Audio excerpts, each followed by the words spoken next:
Well, to take this story a little bit further, we're now joined by His Excellency Ambassador Isaïe Ntirizoshira, who's Burundi's ambassador to South Africa from our Pretoria studios. Thank you very much for joining us, Ambassador. Just how serious, in your view, is the situation in Burundi at the moment? Good evening, sir. The situation is serious, and the government of Burundi welcomes this UN declaration and the concern about the evolution of the situation in Burundi. And concerning this comparison between the genocide in Rwanda and what might be going on in Burundi, one should avoid, let's say, to have shortcuts and analyze properly every situation, because these political situations are very different. For example, in Rwanda in 1994, when the genocide broke out, Rwanda had been in war for 4 years, and that kind of war had a very strong ethnic connotation. And because the RPF rebellion was perceived as a Tutsi rebellion fighting a Hutu regime, and that perception was very widespread in the population. And with time, this perception led to a growing, let's say, ethnic tension.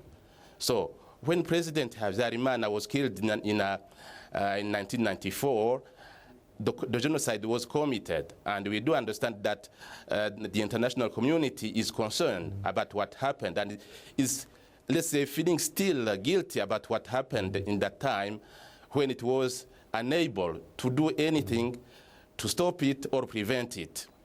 But didn't your own civil war have ethnic tensions that might still be bubbling under?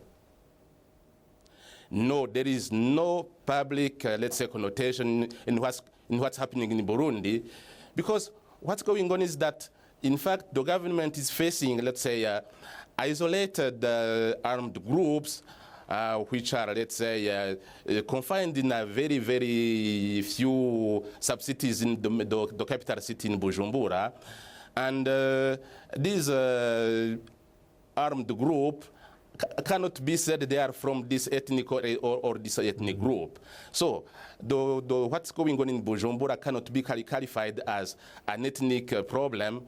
And we can reassure everybody that the government is working with everybody so that the conflict doesn't take this, let's say, ethnic connotation, which can be really dangerous. And let's say, comparing with, yes. The United Nations Human Rights says that much of the violence is being perpetuated by pro-government militia. And I'm just wondering, is your government unable to control them?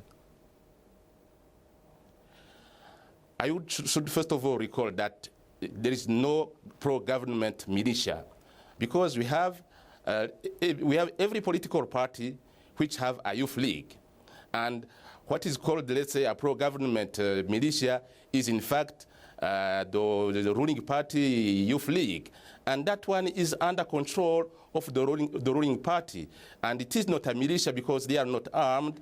They are ordinary people working with the population for development of the country. So there is no militia in pro-governmental So the United Nations have got it wrong. Is that what you're saying?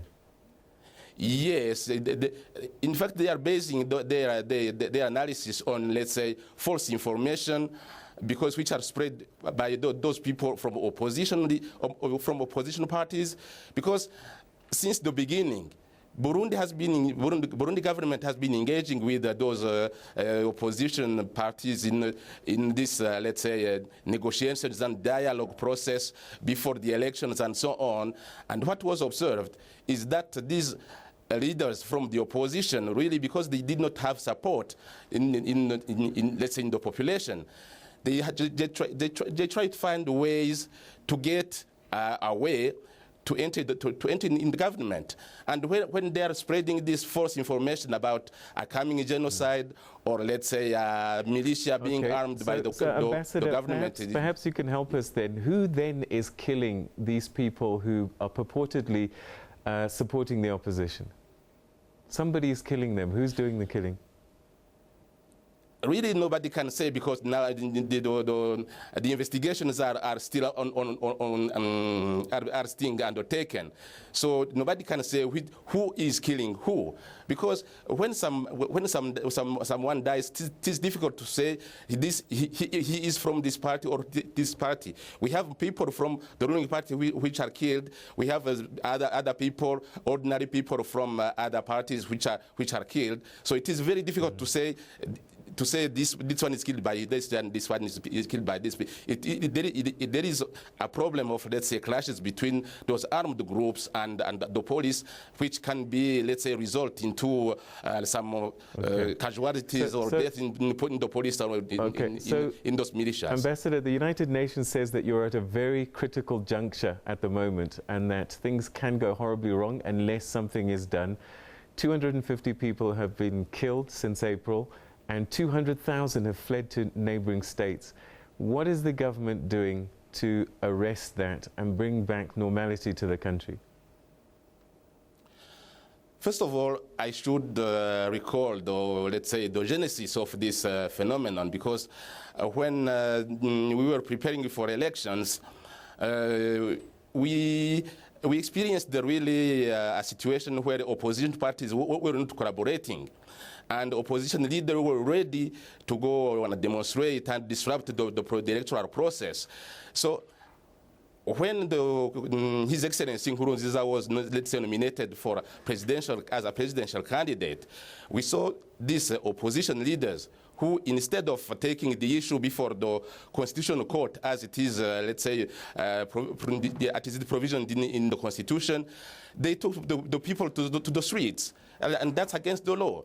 And when, let's say, this escalation led to a failed coup attempt, we saw these armed groups which let's say, were born, and now Burundi is facing these armed groups and is fighting them. And Burundi is doing whatever possible so that these armed groups are, let's say... We've run out of time, unfortunately, but one very final question. Would the president ever consider resigning if it would bring peace to his country?